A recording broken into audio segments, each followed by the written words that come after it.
Umat dipersilahkan berdiri dan marilah kita awali perayaan Ekaristi pada hari Minggu Advent kedua ini dengan menyanyikan lagu pembukaan.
Dalam nama Bapa dan Putra dan Roh Kudus.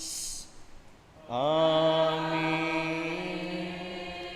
Rahmat dan damai sejahtera dari Allah Bapa dan dari Tuhan kita Yesus Kristus bersamamu.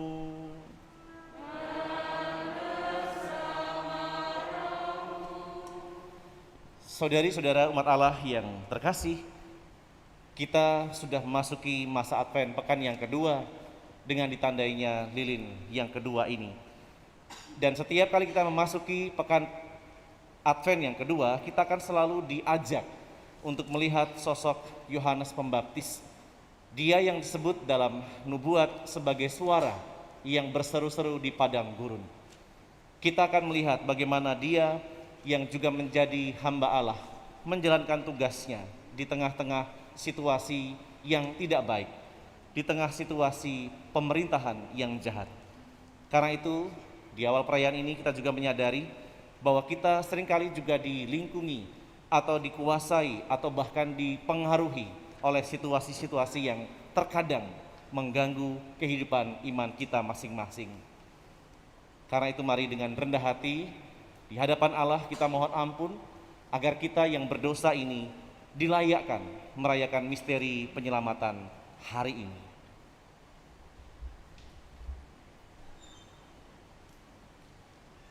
Mari merendahkan diri di hadapan Allah.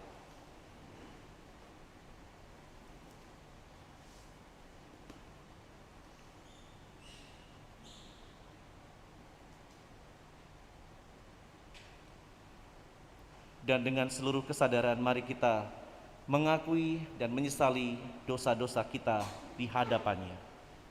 Saya mengaku kepada Allah yang Maha Kuasa dan kepada saudara sekalian bahwa saya telah berdosa dengan pikiran dan perkataan, dengan perbuatan dan kelalaian. Saya berdosa, saya sungguh berdosa. Oleh sebab itu saya mohon kepada Santa Perawan Maria, kepada para malaikat dan orang kudus, dan kepada saudara sekalian, supaya mendoakan saya pada Allah Tuhan kita. Semoga Allah yang Maha Kuasa mengasihani kita, mengampuni dosa kita, dan mengantar kita ke hidup yang kekal. Amin.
Marilah berdoa.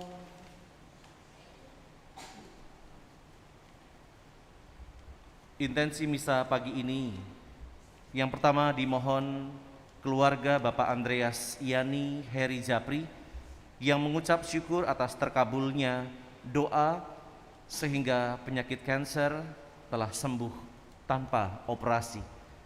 Dan yang kedua, permohonan dari keluarga Bapak Bambang Parwito yang mengucap syukur kepada Allah atas penyertaan Allah selama ini dalam keluarga. Semoga rahmat kesehatan, kesejahteraan di hari-hari mendatang senantiasa juga menjadi bagian dari keluarga ini.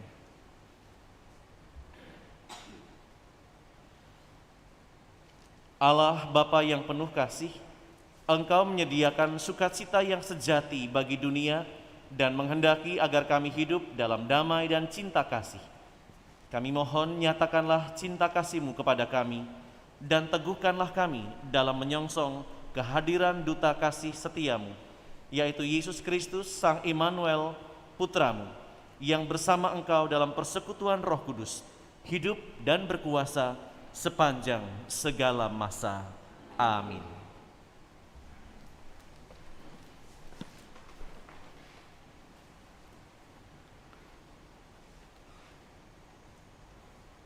Allah akan mempertunjukkan seri wajah-Mu. Pembacaan dari Nubuat Baruk. Hai Yerusalem, hendaklah engkau menanggalkan pakaian kesedihan dan kesengsaraanmu, lalu mengenakan perhiasan kemuliaan Allah untuk selama-lamanya.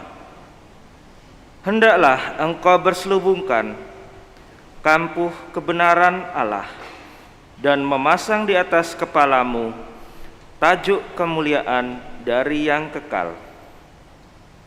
Sebab di bawah kolong langit seri wajah-Mu akan dipertunjukkan oleh Allah. Dari pihak Allah engkau akan diberi nama abadi, damai sejahtera, hasil kebenaran dan kemuliaan, hasil takwa. Bangkitlah, hai Yerusalem, hendaklah engkau berdiri tegak di ketinggian. Tengoklah ke timur, lihatlah, anak-anakmu sudah berkumpul atas firman dari yang kudus. Mereka berkumpul dari tempat matahari terbenam sampai ke tempat terbitnya. Bersukarialah karena Allah telah ingat kepada mereka. Memang dahulu mereka pergi daripadamu dengan berjalan kaki, digiring oleh musuh. Tetapi kini mereka dikembalikan kepadamu oleh Allah. Mereka diusung dengan hormat seolah-olah di atas tanduk kerajaan. Sebab Allah memerintahkan supaya segala gunung yang tinggi dan segenap bukit abadi diratakan, supaya sekalian jurang ditimbun menjadi tanah yang rata. Dengan demikian, Israel dapat berjalan dengan aman di bawah naungan kemuliaan Allah. Hutan rimba dan segala pohon yang harum semerbak pun menaungi Israel atas perintah Allah. Sebab Israel akan dituntun dengan sukacita oleh Allah, oleh cahaya kemuliaannya, dan dengan belas kasihan serta kebenarannya. Demikianlah sabda Tuhan. Syukur kepada Allah.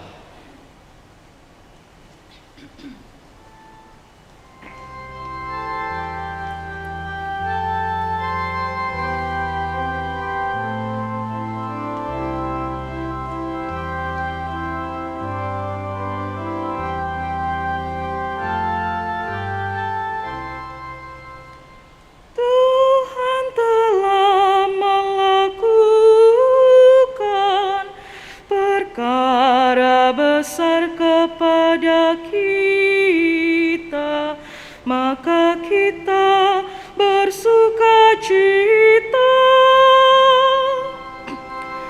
Tuhan telah melakukan perkara besar kepada kita, maka kita bersukacita. Ketika Tuhan memulihkan keadaan Sion, kita seperti orang-orang yang bermimpi. Pada waktu itu mulut kita penuh dengan tawa ria, dan lidah kita dengan sorak-sorai. Tuhan telah melakukan perkara besar kepada kita, maka kita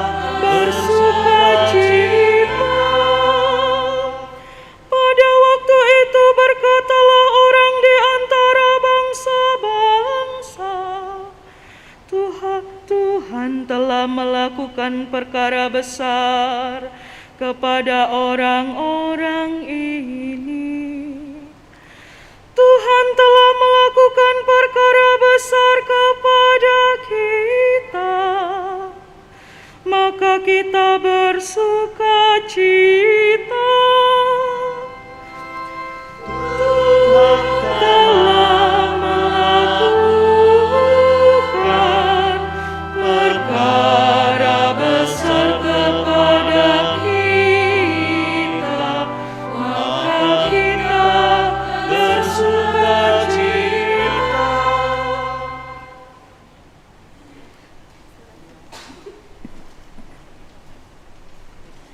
cita. Usahakanlah supaya kamu suci dan tak bercacat menjelang hari Kristus. Pembacaan dari surat Rasul Paulus kepada jemaat di Filipi. Saudara-saudara, setiap kali aku berdoa untuk kamu semua, aku selalu berdoa dengan sukacita. Aku mengucap syukur kepada Allahku karena persekutuanmu dalam berita Injil dan hari pertama sampai sekarang ini. Akan hal ini aku yakin sepenuhnya bahwa Allah yang telah memulai karya baik di antaramu akan melanjutkannya sampai pada hari Kristus Yesus. Sebab Allah lah saksiku, betapa dengan kasih mesra Kristus Yesus aku merindukan kamu. Dan inilah doaku, semoga kasihmu semakin melimpah dalam pengetahuan yang benar dan dalam segala macam pengertian. Dengan demikian kamu dapat memilih apa yang baik, agar kamu suci dan tak bercacat menjelang hari Kristus. Dan akhirnya, semoga kamu dipenuhi dengan buah kebenaran oleh Yesus Kristus untuk memuliakan dan memuji Allah. Demikianlah sabda Tuhan. Syukur kepada Allah.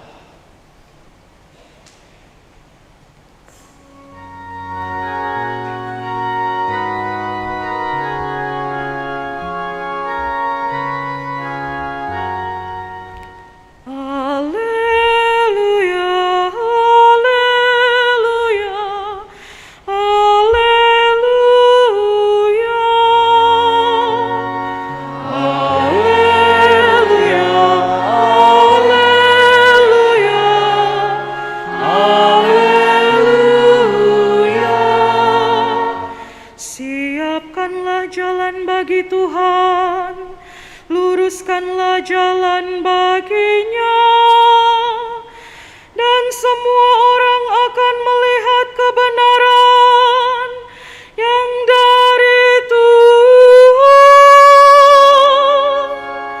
Haleluya, haleluya, haleluya, haleluya,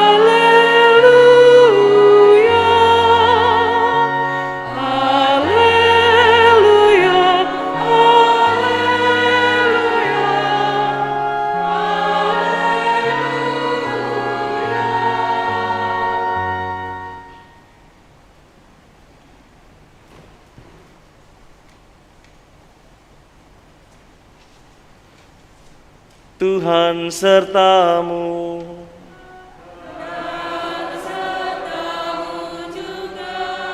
Inilah Injil suci menurut Lukas. Dimuliakanlah Tuhan.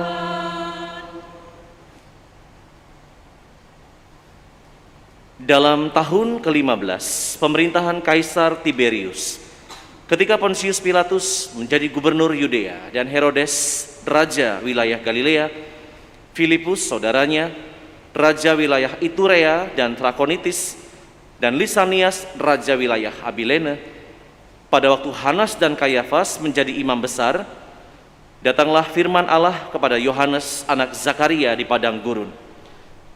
Lalu datanglah Yohanes ke seluruh daerah Yordan dan memberitakan baptisan tobat untuk pengampunan dosa. Seperti ada tertulis dalam kitab nubuat-nubuat Yesaya. Ada suara yang berseru-seru di padang gurun, persiapkanlah jalan untuk Tuhan, luruskanlah jalan baginya.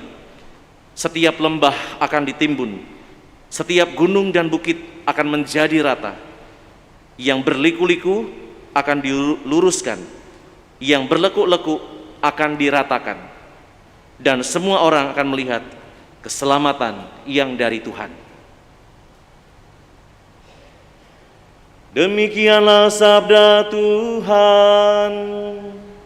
Terpujilah Kristus.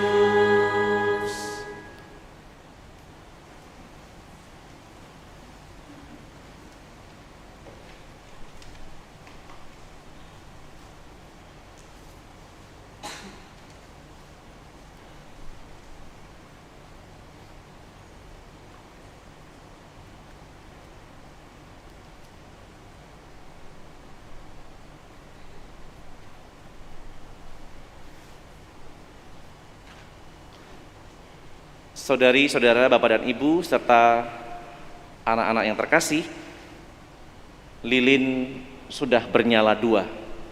Itu penanda bahwa kita memasuki masa Advent pekan yang kedua.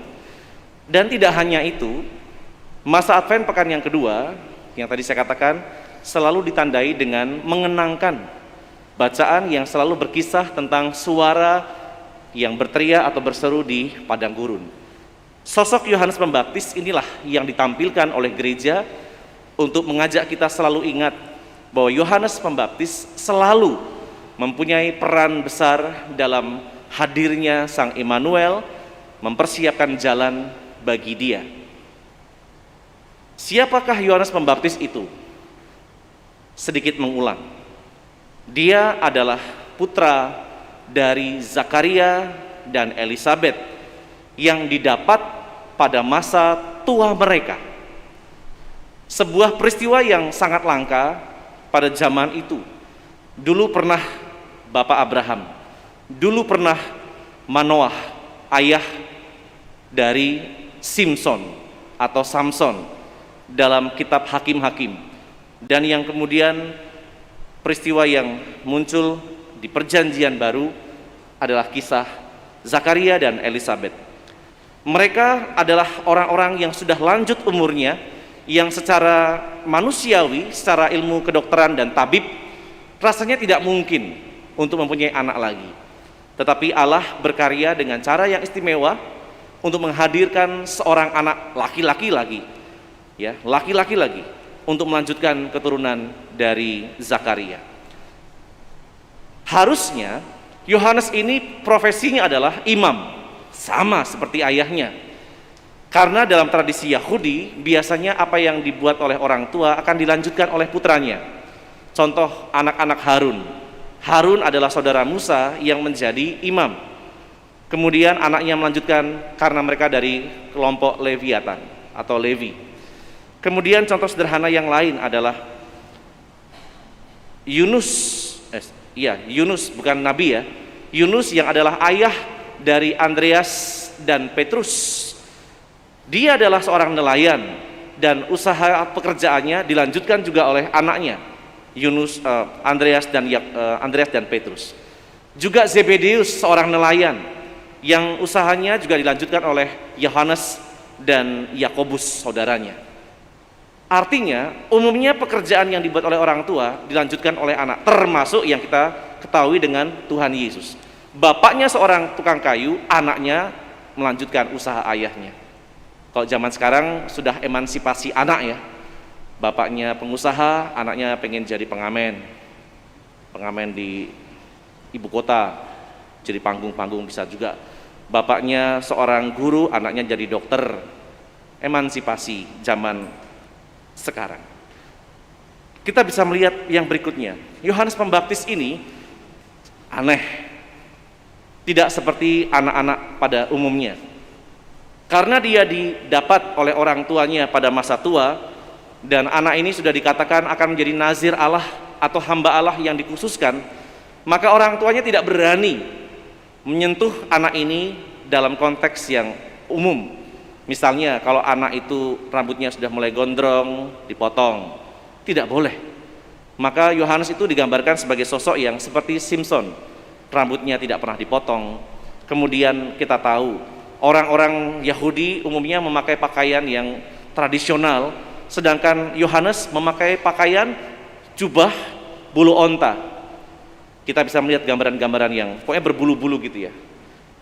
Lalu kalau orang-orang Yahudi biasanya makan roti, minum anggur, atau minum air putih juga ada. Teh belum ada, apalagi cappuccino belum ada.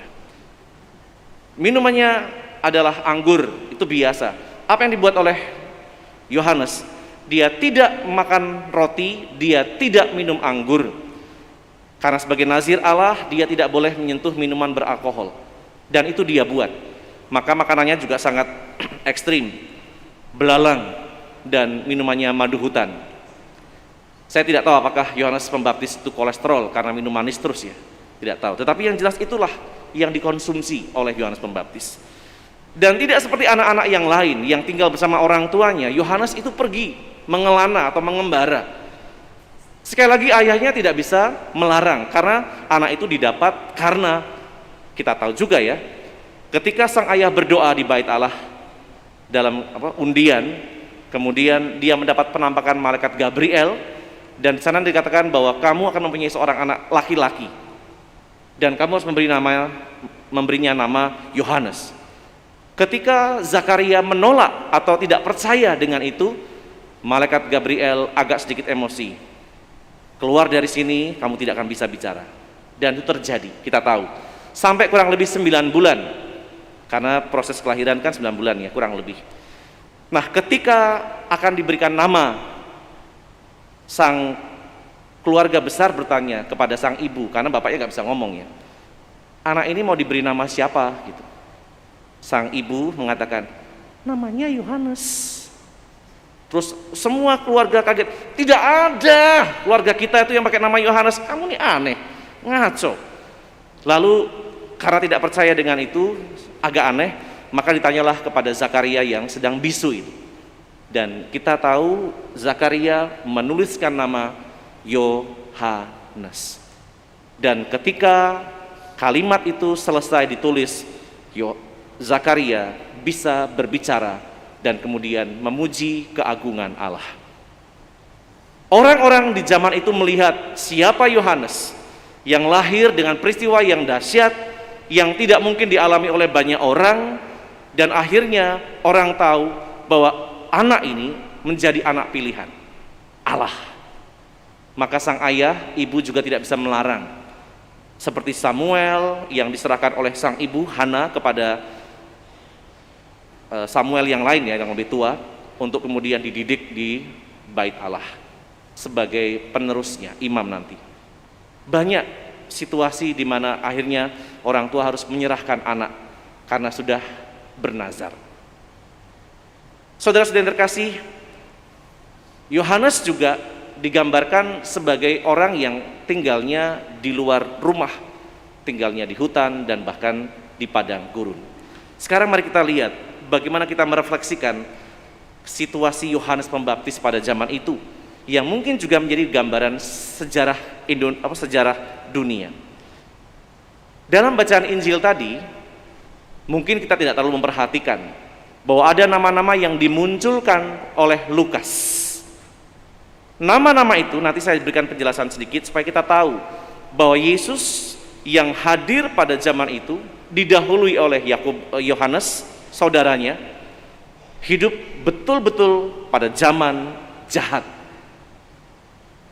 Nama-nama yang tadi kita dengarkan, yang tidak cukup kita perhatikan, misalnya Kaisar Tiberius. Siapa dia? Dia tentu saja seorang kaisar dari Roma. Dan sebagai seorang kaisar, dia jahat. Mengapa? Karena dia selalu ekspansi, memperluas kekuasaannya, dan mau tidak mau dia harus membunuh. Dan dia senang mengekspansi kerajaannya kemana-mana yang belum dijajah untuk menjadi kekuasaan Roma. Dan karena itulah dia senang, tidak peduli dengan kematian, yang penting daerahnya luas. Itulah Tiberius. Satu dari sekian banyak kaisar jahat dari Roma. Tentu dia tidak sejahat Kaisar Nero, karena Kaisar Nero adalah tercatat dalam sejarah dunia dan sejarah gereja adalah kaisar paling kejam. Itu Nero. Lalu muncul nama Pontius Pilatus. Dia adalah gubernur Yudea yang juga menguasai daerah Yerusalem. Jadi Yerusalem yang menjadi tempat atau pusat orang-orang Yahudi dalam ibadah itu dikuasai, sehingga orang-orang yang mau ke situ atau pengelola bait Allah dan sebagainya harus tunduk dengan aturan Roma. Itu Pontius Pilatus yang menjadi gubernur atau wali. Dan kalau pengen selamat, ya harus turut aturan dari gubernur Roma itu. Dan dia jugalah yang kita ingat menyerahkan Yesus untuk dihukum mati oleh bangsanya sendiri. Dia tidak mau cawe-cawe, orang Jawa bilang, tidak mau ikut campur tangan ketika Yesus diarak kemudian diminta untuk dibunuh, dan Pilatus mengatakan, itu urusanmu, hukumlah dia sesuai dengan hukummu sendiri. Pilatus sebenarnya tahu Yesus itu siapa. Dia bukan pembuat gaduh, tetapi dia adalah orang yang tidak mau ambil urusan orang. Maka sekali lagi, sebenarnya dia bisa melepaskan Yesus, tetapi dia tidak melakukan itu. Bahkan dia menawarkan, siapa yang mau dipilih? Barabas atau Yesus yang kamu sebut sebagai raja? Harusnya dia bisa membebaskan, tetapi dia tidak berbuat itu. Itu Pilatus. Muncul juga nama Herodes dan Filipus, supaya kita tahu ya, supaya tahu, nanti konteksnya tahu ketika harus merenungkan Advent yang kedua ini. Herodes yang dimaksud bukan Herodes yang akan membunuh kanak-kanak Yesus. Itu namanya Herodes Agung. Herodes Agung sudah mati, digantikan oleh anaknya ini, namanya Herodes Antipas. Filipus itu adalah saudara dari Herodes Antipas. Artinya mereka berdua adalah anak dari Herodes Agung. Nah, Herodes Antipas inilah yang cukup punya peran. Filipus itu tidak terlalu berperan dalam kejahatan, tetapi Herodes Antipas ini mempunyai peran yang cukup besar. Dialah yang mengambil istri Filipus, saudaranya. Artinya itu iparnya diambil sebagai istrinya. Ada apa? Mungkin cantik, mungkin menawan dan sebagainya. Tetapi yang aneh adalah ketika Yohanes Pembaptis dengan berani menegur Herodes, tidak halal engkau mengambil istri saudaramu. Yang marah siapa? Salome, istri Filipus itu. Kan aneh ya, yang ditegur Herodes, yang marah Salome. Berarti yang tidak benar, tidak beres adalah perempuan istri itu, istri Filipus itu.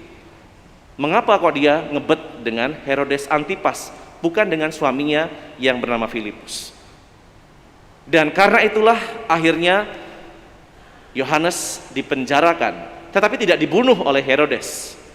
Karena sebenarnya Herodes segan. Segan karena apa? Pengajarannya benar, tapi dia tidak berani membunuh. Barulah pada pesta kita tahu dalam keadaan mabuk, Herodes sudah bersumpah bahwa sebagian kerajaannya akan diberikan kepada putri Salome, karena dia menari dengan sangat menarik mungkin. Saya tidak tahu apakah tarian perut ya, tang tung gitu. Tapi itu membuat Herodes menjadi terpesona dan sudah berjanji. Dan Salome sebagai ibu dari anak itu meminta kepala Yohanes. Herodes tidak pernah membunuh Yohanes, tapi Salome justru punya dendam besar. Itu yang kita bisa lihat dari Herodes Antipas. Lalu ada muncul nama Hanas dan Kayafas. Hanas dan Kayafas adalah imam besar, tetapi mereka karena kong kali kong dengan pemerintah Roma melanggar aturan. Loh, kok melanggar Romo? Karena seharusnya yang menjadi imam besar itu hanya satu. Dalam tradisi Yahudi, yang menjadi imam besar itu hanya satu. Contoh, kalau di sebuah keuskupan itu uskupnya cuma satu. Kalau kita sekarang masih punya 2 uskup karena satu emeritus, yang utama kan satu. Tradisi Yahudi mengatakan imam besar itu hanya 1 orang. Tetapi karena praktek kong kali kong dengan pemerintah Roma, akhirnya Hanas dan Kayafas tetap bisa menjadi imam besar. Siapa mereka itu? Mereka adalah mertua dan menantu. Kayafas sebenarnya sudah selesai, tetapi karena kong kali kong tadi, akhirnya Kayafas sebagai mertua dan Hanas sebagai menantu tetap bisa bersama sebagai imam besar. Sebuah tradisi yang dilanggar, tetapi itu terjadi. Dan Kayafas inilah yang menjadi penasehat Hanas untuk akhirnya memprovokasi rakyat, memprovokasi imam-imamnya untuk membunuh Yesus. Jadi dialah sebenarnya otak dari kematian Yesus, bukannya Yudas ya, tapi dialah otak, karena dia betul-betul tidak suka dengan pribadi Yesus. Kayafas ini jugalah yang mengatakan lebih baik 1 orang mati untuk negeri ini daripada seluruh bangsa binasa. Dia mau menyelamatkan bangsanya, tapi dia akhirnya menunjuk Yesus sebagai korban. Dan perlu diketahui bahwa Hanas dan Kayafas inilah yang akhirnya memang menjadi pengadil kematian Yesus. Dan tidak hanya Yesus, tetapi juga kepada Petrus dan Yohanes setelah Yesus sudah naik ke surga. Saudara-saudara terkasih, inilah sosok-sosok pribadi yang menjadi gambaran kejahatan pada zaman itu, dan Yohanes serta Yesus harus hidup di tengah-tengahnya, di tengah dunia yang jahat, di tengah penguasa yang jahat. Dan di sini Yohanes harus menjadi pembuka jalan buat Yesus. Artinya dia harus membiarkan dirinya dipakai oleh Allah mempersiapkan datangnya Sang Immanuel. Yohanes digambarkan menjadi suara di padang gurun. Sekarang kita bisa bayangkan, bagi yang sudah pernah punya bayangan, padang gurun itu lapangan yang luas sekali, ekstrim cuacanya, dan kita tahu. Dan kalau seandainya ada seorang anak di tengah lapang berteriak-teriak, "Tobat, tobat!" Mungkin orang-orang yang ada rumah-rumah dekat situ bilang, "Ngedan, gila ini, anak siapa ini teriak-teriak?" Itulah gambaran Yohanes. Suara yang berseru di padang gurun, orang mendengarnya dan orang akan beranggap orang gila sedang berteriak-teriak. Jadi suara di padang gurun adalah gambaran tentang warta yang terabaikan. Orang sudah diajak untuk persiapkanlah jalan untuk Tuhan, dan orang yang mendengarnya sebagian besar mengatakan orang gila. Itulah gambaran suara yang berseru di padang gurun. Luruskanlah jalan bagi Tuhan. Bagaimana di padang gurun bisa diluruskan? Bodoh. Itulah anggapan atau gambaran yang untuk kita baca, kita renungkan, bahwa Yohanes adalah suara yang terabaikan. Hanya sebagian orang yang mau datang dan mendengarkan, dan kemudian akhirnya memberikan dirinya dibaptis. Tidak banyak, karena masih banyak orang yang tidak mau peduli. Itulah saudara-saudara terkasih, gambaran tentang Yohanes Pembaptis. Dia adalah suara atau warta yang diabaikan oleh banyak orang, dan hanya orang-orang yang mau mendengar dengan sungguh-sungguh, menjadi percaya, mau datang untuk diselamatkan. Bagaimana kita memaknai untuk zaman kita saat ini? Saudara-saudara terkasih, dunia zaman ini sudah dipenuhi dengan kemajuan ilmu pengetahuan dan teknologi. Dan kita bersyukur karena dengan kemajuan itu membantu kita untuk bisa berkomunikasi dengan yang jauh sekalipun. Kita bisa mendapat akses informasi cepat seperti kemarin Gunung Semeru meledos yang memberikan rasa takut kepada saudara-saudara kita yang ada di sana. Cepat sekali. Belum lagi nanti misalnya waktu ada gejala pandemi, padahal itu ada di negeri Tiongkok sana, di Wuhan. Kita bisa tahu Wuhan itu mana, kita nggak pernah, saya juga nggak pernah dengar. Tiba-tiba ada berita seperti itu. Artinya informasi sangat cepat untuk menjadi sebuah warta bagi kita yang ada di belahan dunia yang lain. Nah, bagaimana kita melihat kemajuan ilmu pengetahuan dan teknologi dalam pewartaan? Tadi saya katakan bahwa Yohanes itu seperti suara yang berseru tetapi terabaikan. Banyak warta baik, banyak warta buruk yang juga sudah masuk kepada kepala kita. Di zaman ini yang paling sederhana untuk saya beri contoh, misalnya sebagian besar dari kita itu, sebagian besar ya, tidak semua saya yakin, punya yang namanya aplikasi WhatsApp yang membantu kita untuk terkoneksi dengan sekian ratus atau sekian puluh orang dalam satu grup. Itu informasi yang sangat cepat untuk sekali memberikan warta. Ada warta-warta baik yang terabaikan, ada warta-warta buruk yang terekam. Contoh, kita bisa melihat, saya juga mengalami, kalau banyak grup itu, ada orang yang sangat murah hati gitu ya, sangat murah hati, kemudian dengan mudahnya, oh ada berita ini, forward, oh ada berita ini, forward, baca aja belum, pokoknya ada berita, forward gitu ya. Sehingga kadang-kadang secara pribadi orang tidak menfilter, tidak menyaring, ini berita baik atau berita buruk. Jadi pokoknya apapun forward. Yang paling mengerikan contoh ya, misalnya ada berita tentang kecelakaan di mana orang jatuh, kemudian kepalanya pecah, otaknya berceceran, diposting.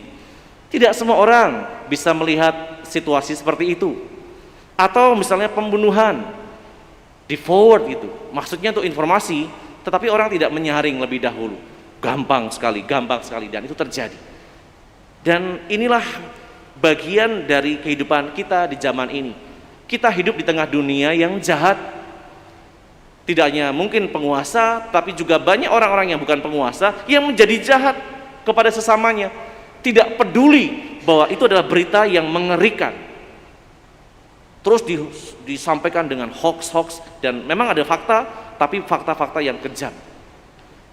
Saudara-saudara terkasih, sedangkan banyak warta baik yang kadang-kadang terabaikan. Contoh, ada orang yang sangat murah hati setiap hari menuliskan renungan, kemudian atau romo ya, kirimkan kemudian ke grup. Orang-orang kemudian mengirimkan lagi ke grup temennya, yang satu mengirimkan lagi, padahal dia sendiri tidak baca. Awal-awalnya mungkin tertarik gitu, wah bagus, lama-lama muntah. Baca tulisan yang sedikit itu memang nggak punya kerjaan, daripada baca renungan kayak gini, mending nonton drakor, gitu ya, atau belajar membuat resep-resep baru gitu ya, atau misalnya main untuk yang laki-laki untuk main game gitu. Jadi renungan-renungan yang warta-warta baik itu akhirnya menjadi sesuatu yang membosankan. Sebagian orang, kok yang di sini sih saya rasa lewat juga, nggak sempat terbaca karena tertumpuk-tumpuk dengan warta-warta yang lain. Jadi, Romo daripada buka WA nggak jelas, skip, kalau udah delete gitu ya. Banyak situasi seperti itu, dan bahkan yang paling sederhana, ketika gereja kita memberikan informasi-informasi tertentu juga tidak terbaca karena itu tadi, warta-warta yang seharusnya tersampaikan diabaikan. Dan itulah gambaran kita yang menjadi Yohanes Pembaptis, yang kadang-kadang mewartakan sesuatu yang baik tetapi oleh orang-orang sekitar diabaikan. Tetapi tidak usah berkecil hati, kita dipanggil untuk terus setia mewartakan hal yang baik kendati terabaikan. Dari sekian banyak, minimal ada 1-2 orang yang akan membaca atau akan merenungkan apa yang kita kirimkan. Sejauh itu baik. Dan kalau kita seandainya menjadi orang-orang di luar Yohanes Pembaptis, bertobatlah.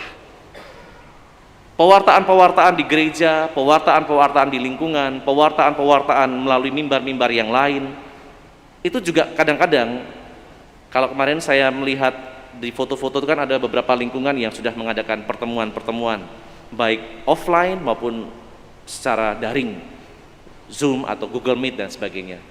Saya senang, tetapi yang datangkan memang sebagian ya, yang lain merenungkan pribadi-pribadi, itu pun kalau sempat. Nah ini pun terjadi, banyak Yohanes yang bersuara tetapi lebih banyak lagi orang yang mengabaikan suara itu. Maka saudara-saudari, inilah saatnya kita juga semakin introspeksi, melihat ke dalam diri. Apakah saya sudah menjadi Yohanes Pembaptis yang tekun untuk menyuarakan tentang kebaikan dan kebenaran, atau saya justru menjadi orang di luar Yohanes yang mendengar, ya tapi lewat saja, karena tidak penting untuk hidup saya saat ini. Mari berbenah untuk menyambut Kristus yang sebentar lagi kita rayakan. Natal menjadi istimewa ketika orang mampu mempersiapkan batinnya dengan lebih baik.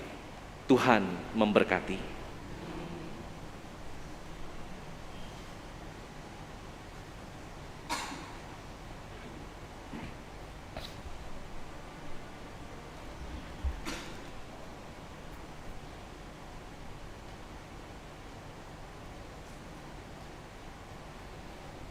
Marilah sekarang dengan penuh kepercayaan kita bangkit berdiri dan kita ungkapkan kembali iman kepercayaan kita. Aku percaya akan Allah, Bapa yang Maha Kuasa, Pencipta langit dan bumi, dan akan Yesus Kristus, Putranya yang tunggal Tuhan kita, yang dikandung dari Roh Kudus, dilahirkan oleh perawan Maria, yang menderita sengsara dalam pemerintahan Pontius Pilatus, disalibkan, wafat dan dimakamkan, yang turun ke tempat penantian, pada hari ketiga bangkit dari antara orang mati, yang naik ke surga, duduk di sebelah kanan Allah Bapa yang Maha Kuasa. Dari situ Ia akan datang mengadili orang yang hidup dan yang mati. Aku percayakan Roh Kudus, Gereja Katolik yang kudus, persekutuan para kudus, pengampunan dosa, kebangkitan badan, kehidupan kekal. Amin. Saudari-saudari yang terkasih, dengan penuh harapan kita menantikan kedatangan Tuhan. Dialah cahaya dunia, penyelamat para bangsa. Maka marilah kita panjatkan doa kepada Bapa di surga. Bagi gereja kudus, semoga kedatangan Tuhan menjadikan gereja cahaya bagi semua orang di dunia ini. Marilah kita berdoa kepadanya. Tuhan, semoga kami selalu setia kepadamu. Bagi masyarakat di sekitar kita, semoga masyarakat di sekitar kami melihat karya cinta kasih-Mu yang agung melalui umat-Mu. Marilah kita berdoa kepadanya. Tuhan, semoga kami selalu setia kepadamu. Bagi mereka yang putus asa dan tidak melihat jalan keluar dari kesulitan-kesulitannya, semoga Bapa membimbing mereka yang sedang menghadapi kesulitan agar dapat menemukan sesama yang mampu mengajak mereka memulai lagi dengan harapan akan masa depan yang lebih cerah. Marilah kita berdoa kepadanya. Tuhan, semoga kami selalu setia kepadamu. Bagi kita semua, semoga pada masa menjelang Natal ini, hidup kita diresapi benar-benar oleh cinta kasih Kristus. Marilah kita berdoa kepadanya. Tuhan, semoga kami selalu setia kepadamu. Terimalah juga ya Tuhan doa-doa anak-anak-Mu yang hadir pada kesempatan ini. Setiap keluarga yang senantiasa berharap akan rahmat dan belas kasih-Mu. Terimalah juga ungkapan syukur secara khusus keluarga Bapak Andreas Yani Heri Japri yang bersyukur atas rahmat kesembuhan yang ia alami karena penyakit kansernya. Juga terimalah ungkapan syukur keluarga Bapak Bambang Parwito atas penyertaan-Mu selama ini. Dan semoga kasih-Mu senantiasa mereka rasakan dan mereka hidupi sebagai bagian penyerahan hidup mereka. Marilah kita berdoa kepadanya. Tuhan, semoga kami selalu setia kepadamu. Allah Bapa di surga, kami mohon semoga kami dalam masa penantian ini semakin mengarahkan hidup kami pada diri Yesus Kristus Sang Immanuel, sebab Dialah Tuhan pengantara kami sepanjang segala masa. Amin.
Saudari-saudari terkasih, berdoalah supaya persembahanku dan persembahanmu berkenan kepada Allah Bapa yang Maha Kuasa. Semoga persembahan ini diterima demi kemuliaan Tuhan dan keselamatan kita, serta seluruh umat Allah yang kudus. Allah Bapa Maha Rahim, terimalah persembahan yang kami tunjukkan sebagai tanda cinta kasih kami kepadamu. Semoga dalam hidup sehari-hari, kami pun saling mengasihi satu sama lain. Demi Kristus Tuhan, pengantara kami. Amin. Tuhan sertamu. Dan sertamu juga. Marilah mengarahkan hati kepada Tuhan.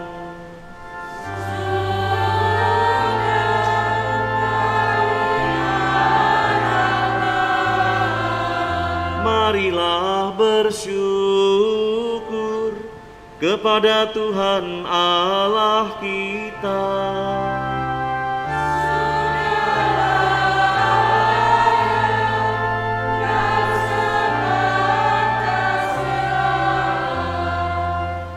Sungguh pantas dan benar, layak dan menyelamatkan bahwa kami selalu dan dimanapun bersyukur kepadamu, Tuhan Bapa yang kudus, Allah yang Maha Kuasa dan kekal, dengan pengantaraan Kristus Tuhan kami. Sebab ketika dahulu datang ke dunia, Dia menghampakan diri dan menjadi manusia lemah untuk memenuhi janji-Mu dan membuka jalan keselamatan bagi kami. Dan pada akhir zaman, bila kelak Dia datang dalam kemuliaan-Nya, kami akan memperoleh kebahagiaan sejati yang kini kami rindukan dengan penuh harapan. Sebab itu, bersama para malaikat dan malaikat agung, bersama singgasana dan kekuasaan, serta bersama seluruh laskar surgawi, kami memadahkan kemuliaan bagi-Mu dengan tak henti-hentinya bernyanyi.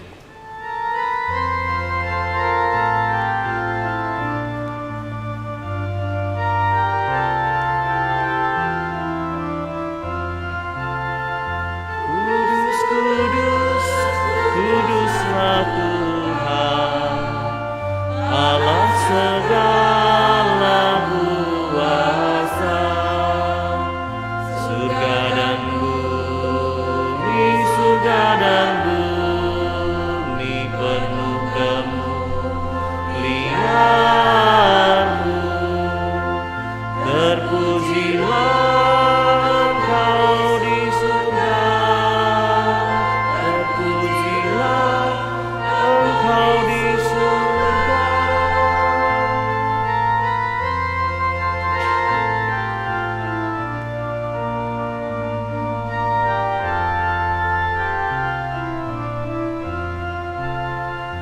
Diberkatilah yang datang dalam nama Tuhan. Terpujilah Engkau di surga, terpujilah Engkau di surga.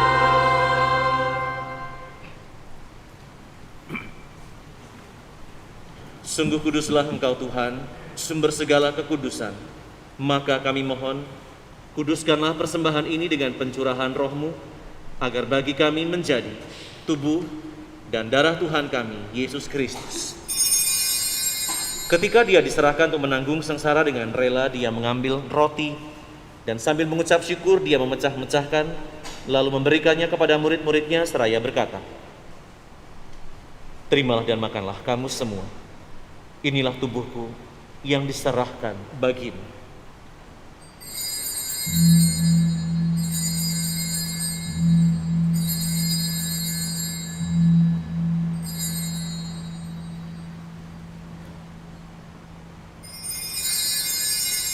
Demikian pula sesudah perjamuan, Dia mengambil piala. Sekali lagi Dia mengucap syukur kepadamu, memberikannya kepada murid-muridnya seraya berkata, "Terimalah dan minumlah kamu semua. Inilah piala darahku, darah perjanjian baru dan kekal, yang ditumpahkan bagimu dan bagi semua orang demi pengampunan dosa. Lakukanlah ini sebagai kenangan akan daku."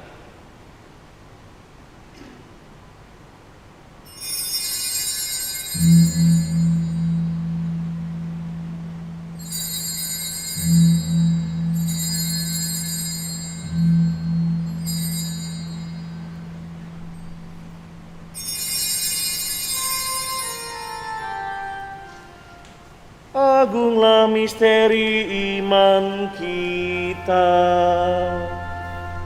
Penyelamat dunia. Selamatkanlah kami, karena melalui salib dan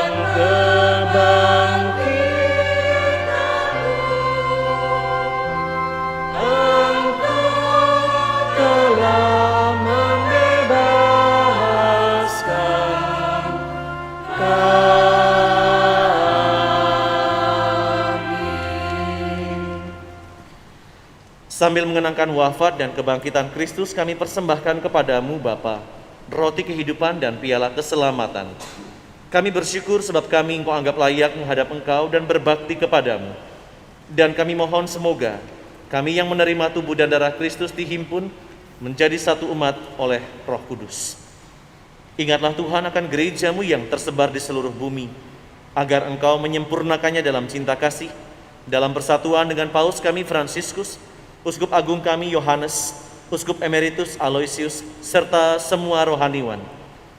Ingatlah juga akan saudari-saudara kami yang telah meninggal dengan harapan akan bangkit.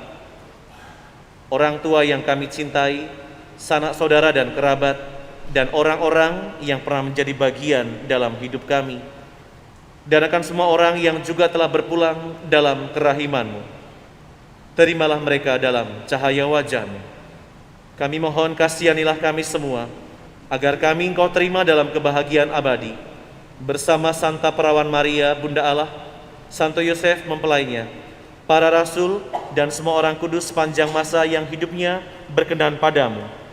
Semoga kami pun Kau perkenankan turut serta, memuji dan memuliakan Dikau dengan pengantaraan Yesus Kristus Putramu. Dengan pengantaraan Dia, bersama Dia dan dalam Dia, bagimu Allah Bapa yang Maha Kuasa, dalam persekutuan dengan Roh Kudus, segala hormat dan kemuliaan sepanjang segala masa. Amin.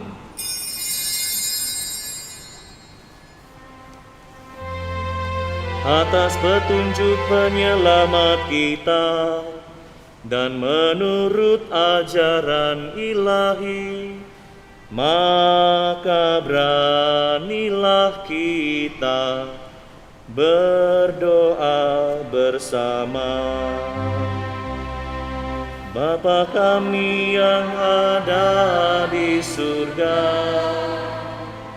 dimuliakanlah nama-Mu. Datanglah kerajaan-Mu, jadilah kehendak-Mu di atas bumi seperti dalam surga. Berilah kami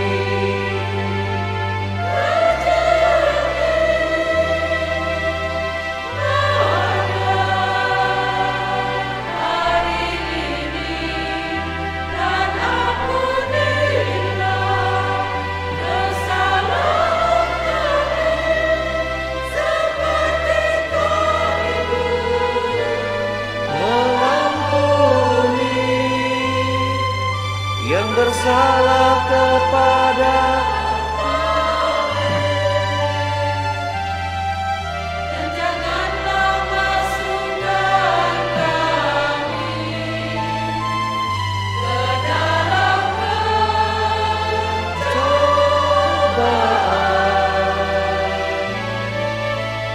tetapi bebaskan kami dari jahat. Tuhan kami mohon bebaskanlah kami dari segala yang jahat. Sudilah memberi damai sepanjang hidup kami, supaya kami yang telah dikuatkan oleh kelimpahan belas kasih-Mu selalu bebas dari dosa dan dijauhkan dari segala gangguan, sambil menantikan harapan yang membahagiakan dan kedatangan penyelamat kami, Yesus Kristus. Sebab Engkaulah Raja yang mulia dan berkuasa untuk selama-lamanya. Tuhan Yesus Kristus, Engkau telah bersabda kepada para rasul-Mu, damai-Ku kutinggalkan bagimu, damai-Ku kuberikan kepadamu. Janganlah memperhitungkan dosa kami, tetapi perhatikanlah iman gereja-Mu, dan berilah kami damai dan kesatuan sesuai dengan kehendak-Mu. Engkau yang hidup dan meraja sepanjang segala masa. Amin. Damai Tuhan bersamamu.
Lihatlah anak domba Allah. Lihatlah Dia yang menghapus dosa dunia. Berbahagialah saudari-saudara yang pagi ini diundang ke perjamuan anak domba. Tuhan, saya tidak pantas Engkau datang kepada saya, tetapi bersabdalah saja, maka saya akan sembuh.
Sakramen Maha Kudus, aku mencintaimu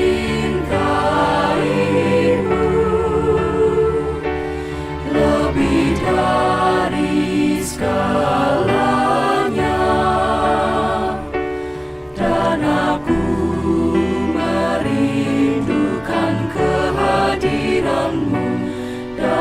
jiwaku,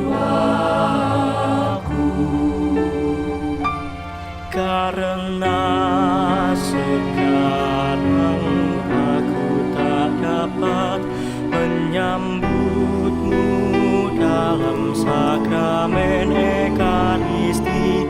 Katalah sekurang-kurang dapat secara rohani ke dalam hatiku.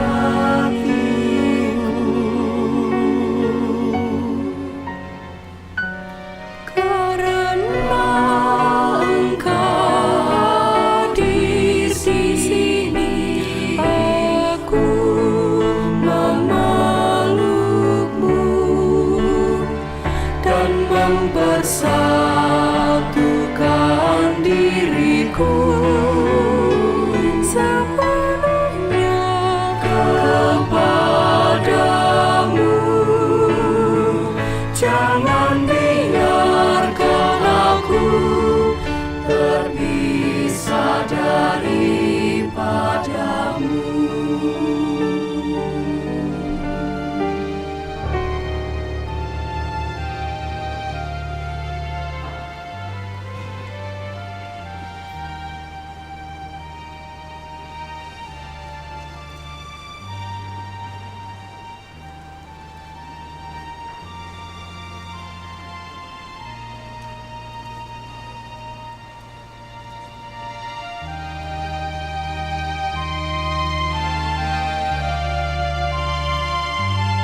Marilah berdoa.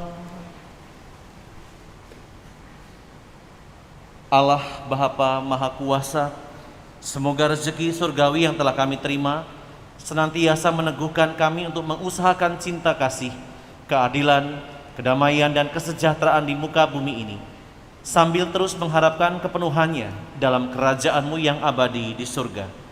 Demi Kristus Tuhan, pengantara kami. Amin.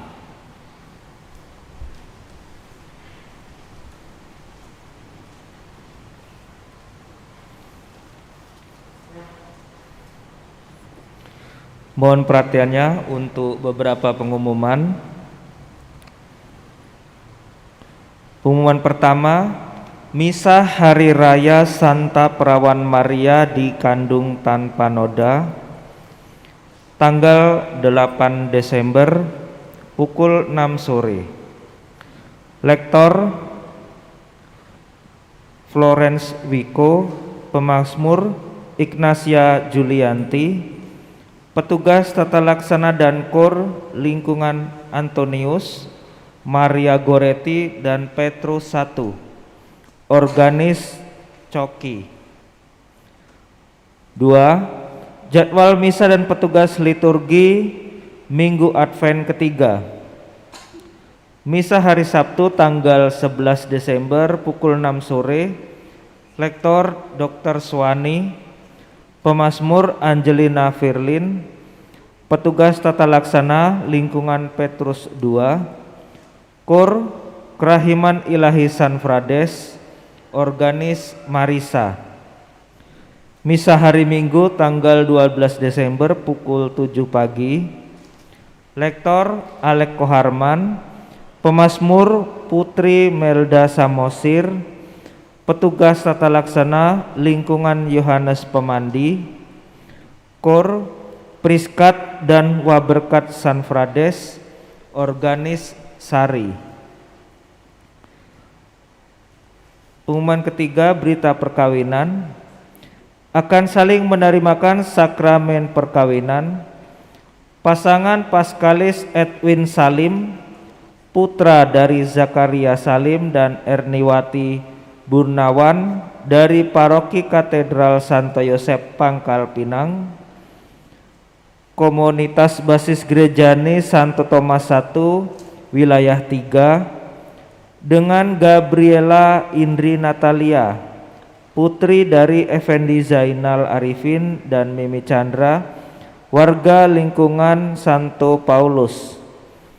Rencana perkawinan pada tanggal 12 Desember 2021 di Kapel Biara Ursulin, Jakarta. Barang siapa mengetahui adanya halangan perkawinan bagi pasangan tersebut, wajib melapor kepada pastor paroki. Pengumuman keempat, pelajaran komuni pertama akan dilaksanakan pada minggu pertama bulan Januari 2022. Yang telah berusia 10 tahun bisa mengikutinya. Soft copy formulir pendaftaran dapat diminta di sekretariat paroki. Pengumuman kelima, beberapa sekolah sudah mulai menerima pendaftaran peserta didik baru, baik secara offline maupun secara online. Informasi lebih lengkap dapat dilihat di spanduk dan papan pengumuman. Seminaris Santo Paulus Palembang telah membuka pendaftaran seminaris baru dengan syarat laki-laki Katolik, peserta kelas 9, peserta kelas 12 atau sudah lulus SMA dengan usia maksimal 24 tahun. Untuk informasi lebih lengkap dan jelas, silahkan menghubungi pastor paroki. Saudara-saudari yang terkasih, selamat menikmati waktu yang berkualitas bersama keluarga. Tetap setia menjalankan 5M, mencuci tangan dengan rutin, memakai masker, menjaga jarak, menjauhi kerumunan, mengurangi mobilitas. Selamat berhari Minggu, dan selamat pagi. Terima kasih kepada seluruh umat yang berkenan hadir dalam perayaan pagi ini. Atas kebersamaannya, juga rekan-rekan kita yang membantu merayakan hari ini, adik-adik misinar dari lektor dan pemazmur, para prodiakon, petugas tata laksana yang tadi juga dirangkap dengan kur dari Wanita Katolik RI DPC San Frades. Terima kasih buat yang tadi ke bawah dan sudah naik ke atas, juga organisnya dan tim multimedia yang senantiasa membantu kita dalam perayaan di masa pandemi ini jauh lebih intens. Terima kasih buat semuanya. Dan ada beberapa hal yang ingin saya sampaikan sebagai penegasan. Yang pertama, untuk Bapak dan Ibu yang masih punya putra-putri yang ingin belajar mempersiapkan diri menerima komuni, tadi sudah diumumkan, boleh mengambil formulirnya di sekretariat, dan untuk pengumuman berikutnya menanti informasi selanjutnya. Lalu diingatkan juga bahwa tanggal 20 Desember ini tim formatur sudah menerima nama-nama pengurus inti yang ada di lingkungan, karena akan segera disampaikan kepada pastor paroki untuk kita lihat perkembangan selanjutnya sambil mempersiapkan bulan Januari, di mana sudah pernah saya sampaikan setiap keluarga nanti mempunyai hak untuk memilih calon pengurus dewan, khususnya untuk ketua dewan. Satu keluarga, satu suara. Kalau yang dulu-dulu perwakilan dari lingkungan, kurang lebih berarti ada 18 lingkungan. Kalau sekarang saya meminta satu keluarga, satu suara. Artinya nanti suami dan istri bisa berembuk kira-kira siapa yang akan dipilih, meskipun tidak terlalu kenal, tetapi yang jelas nanti akan disiapkan oleh tim formatur, mungkin sedikit biodata atau sedikit cuplikan video supaya nanti yang dipilih juga, oh bapak ini toh, oh ibu ini toh, supaya sedikit mengetahui. Itu berkaitan dengan rencana reksa pastoral di periode yang akan datang. Satu keluarga, satu suara. Lalu yang berikutnya, yang terakhir adalah seperti tadi saya katakan, di beberapa lingkungan sudah mulai melepas kerinduan dengan mengadakan pertemuan masa Advent, kendati tidak banyak. Ada juga yang secara offline, ada yang secara daring, tetapi juga ada yang ikut dalam pertemuan yang diselenggarakan oleh tim katekese dan multimedia yang bekerja sama juga dengan Persekutuan Doa Karismatik San Frades. 3 elemen ini berbaur, berkolaborasi untuk membantu umat yang mungkin tidak bisa hadir dalam pertemuan karena masih menjaga kesehatannya, tetapi dibantu dengan adanya pertemuan yang diselenggarakan di paroki oleh 3 rekan-rekan kita tadi, tim katekese, tim multimedia, dan juga Persekutuan Doa Karismatik. Bersama nanti seperti tadi disampaikan ada foto-foto para narasumber yang membantu kita untuk mengenal bagaimana masa Advent ini didalami dengan materi-materi yang sudah disiapkan oleh Komisi Katekese Keuskupan. Kalau minggu lalu saya sudah memberikan bocoran untuk pertemuan yang pertama dan sebagian orang sudah mengikutinya supaya tahu alurnya. Kemarin adalah surat gembala tentang sinode. Untuk pertemuan kedua mendatang, bocorannya adalah pertemuan itu diberi tema menjaga eksistensi atau keberadaan gereja di masa sulit melalui semangat kateketis atau semangat pewartaan. Bagaimana gereja di masa sulit itu tetap ada, tidak menjadi surut atau hilang. Kekuatan gereja yang perlu disadari adalah persekutuan. Karena gereja itu adalah himpunan, jadi himpunan itu berarti ada lebih dari satu orang. Himpunan orang-orang yang percaya kepada Kristus. Maka kalau gereja sudah tidak mau bersekutu, akan hancur. Dan itulah mengapa dalam sinode juga dikatakan persekutuan itu menjadi yang utama. Tanpa persekutuan tidak akan ada gereja. Nah, problem yang dialami oleh dunia itu juga tidak lepas dialami oleh gereja. Contohnya problem yang eksternal, adanya pandemi global, kemudian konflik-konflik lokal dan internasional yang terus masih berlangsung, meningkatnya dampak perubahan iklim yang seperti kita ketahui, banyak angin tofan atau angin yang keras, angin yang kencang yang menghancurkan banyak tempat, migrasi karena mungkin ada peperangan dan sebagainya, ada berbagai bentuk ketidakadilan, rasisme yang belum berada, kekerasan yang terus berlangsung, adanya penganiayaan baik dari negara-negara tertentu atau kepada kelompok-kelompok tertentu, meningkatnya kesenjangan antara umat manusia yang tidak mungkin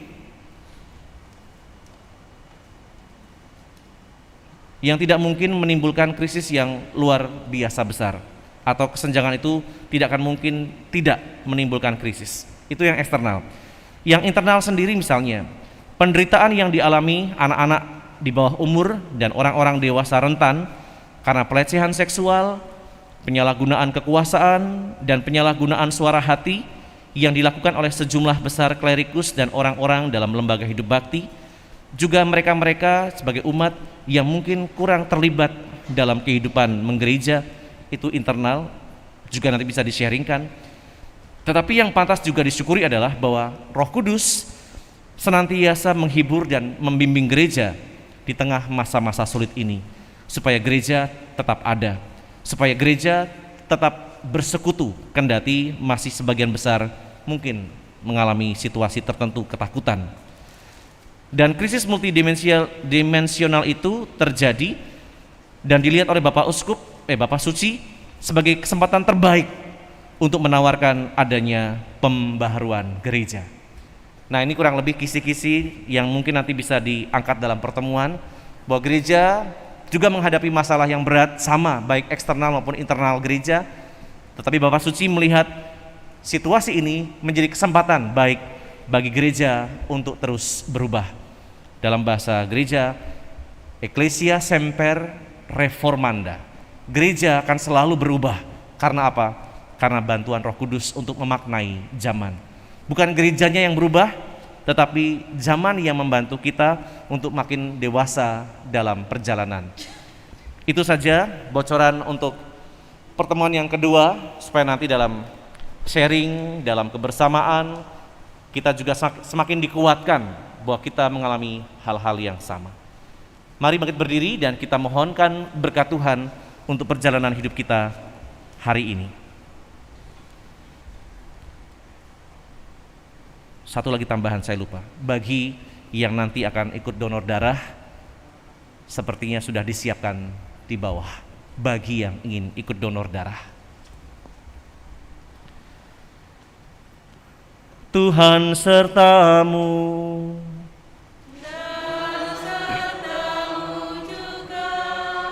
Allah yang Maha Kuasa melimpahkan berkat-Nya kepada saudara sekalian, Bapa dan Putra dan Roh Kudus.